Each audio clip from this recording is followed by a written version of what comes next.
তাপস রায় বিজেপিতে যোগ দিয়েছেন। তার আগে নাটক হয়েছে বিস্তর।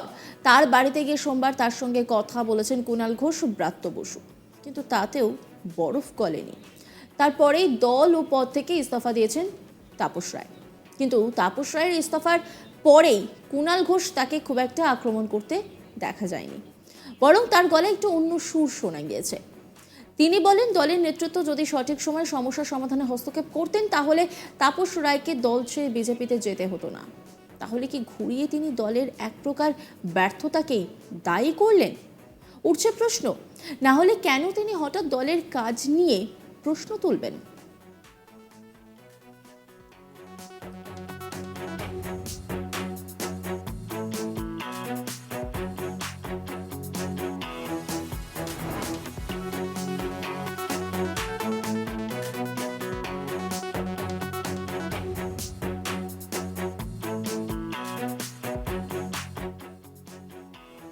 কুণাল বলেন, দলের নেতৃত্ব যদি সঠিক সময়ে হস্তক্ষেপ করত তাহলে তাপস রায়, সজল ঘোষদের দল ছেড়ে যেতে হতো না। কি বলছেন তিনি, শোনাব আপনাদের। তাপসদা আমাদের দাদা, আমি ব্যক্তিগতভাবে তাকে দাদা মনে করি, আমাদের দাদা ভাই সম্পর্ক।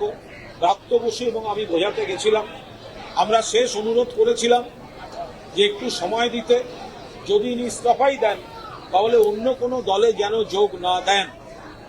আমাদের মনে হয়েছিল তাপসদার যে তীব্র ক্ষোভ বা যন্ত্রণা, তার কিছুটা তার ভুল ধারণা, অভিমান থেকে করেছেন। কিছু ক্ষেত্রে হয়তো তার এই যন্ত্রণার সঙ্গে খানিকটা তাদের অনেক আগে যদি নেতৃত্ব হস্তক্ষেপ করতেন, অনেক আগে যদি নেতৃত্ব বিষয়টায় দেখতেন, তাহলে হয়তো এই সমস্যাগুলোর সমাধান করা সম্ভব হতো।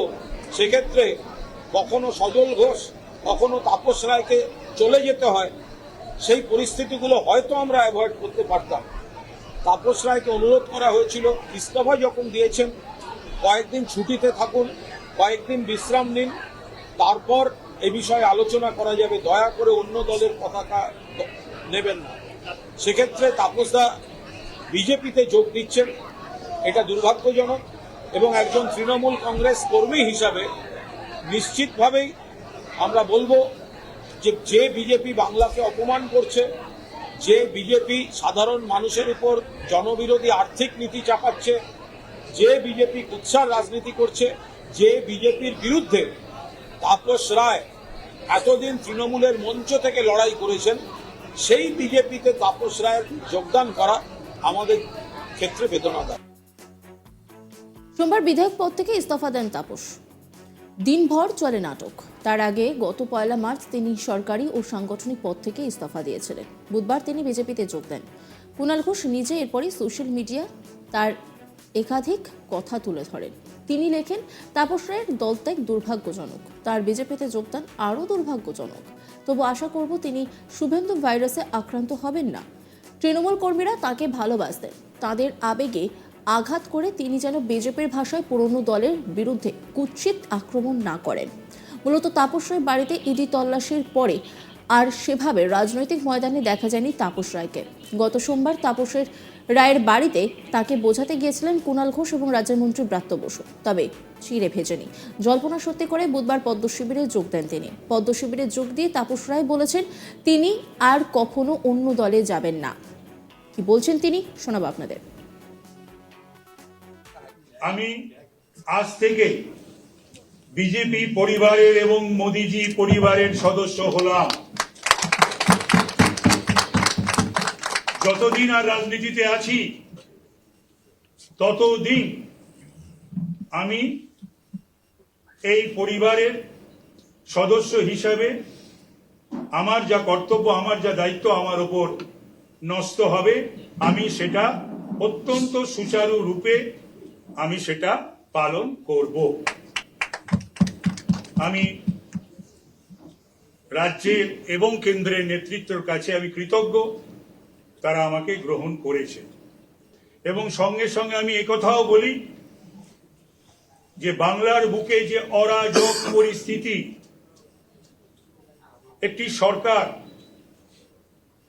যে সরকার শেখ শাহজাহানদের সরকার, উত্তম সর্দারের সরকার, জয় হাজরাদের সরকার, শিবু হাজরাদের সরকার, এবং যে সরকার সংবিধান আইন কানুনের কথা বলে কিন্তু হাইকোর্টের রায় মানে না, নির্দেশ মানে না, সুপ্রিম কোর্টের রায় মানে না, নির্দেশ মানে না,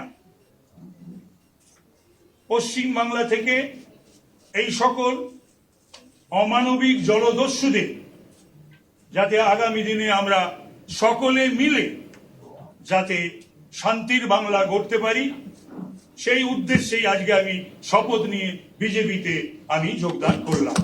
ভালো থাকবেন আপনারা।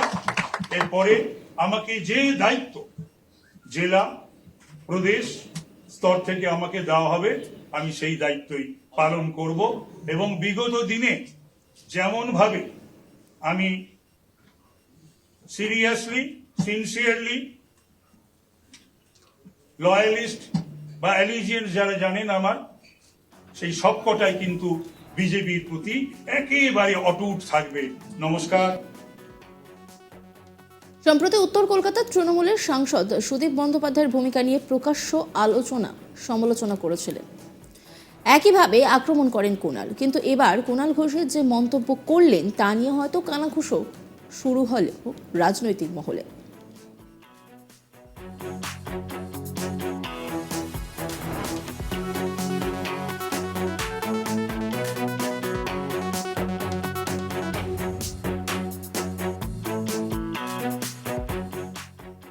তাপস রায় বিজেপিতে যোগ দিয়েছেন, তার আগে নাটক হয়েছে বিস্তর। তার বাড়িতে গিয়ে সোমবার তার সঙ্গে কথা বলেছেন কুণাল ঘোষ, ব্রাত্য বসু, কিন্তু তাতেও বরফ গলেনি। তারপরে দল ও পদ থেকে ইস্তফা দিয়েছেন তিনি। কিন্তু তাপস রায়ের ইস্তফার পরে কুণাল ঘোষ তাকে খুব একটা আক্রমণ করতে দেখা যায়নি, বরং তার গলায় একটু অন্য সুর শোনা গিয়েছে। তিনি বলেন, দলের নেতৃত্ব যদি সঠিক সময়ে সমস্যা সমাধানে হস্তক্ষেপ করতেন তাহলে তাপস রায়কে দল ছেড়ে বিজেপিতে যেতে হতো না। তাহলে কি ঘুরিয়ে তিনি দলের এক প্রকার ব্যর্থতাকে দায়ী করলেন? উঠছে নানা প্রশ্ন। না হলে কেন তিনি হঠাৎ দলের কাজ নিয়ে প্রশ্ন তুলবেন? কুণাল বলেন, দলের নেতৃত্ব যদি সঠিক সময়ে হস্তক্ষেপ করত তাহলে তাপস রায়, সজল ঘোষদের দল ছেড়ে যেতে হতো না।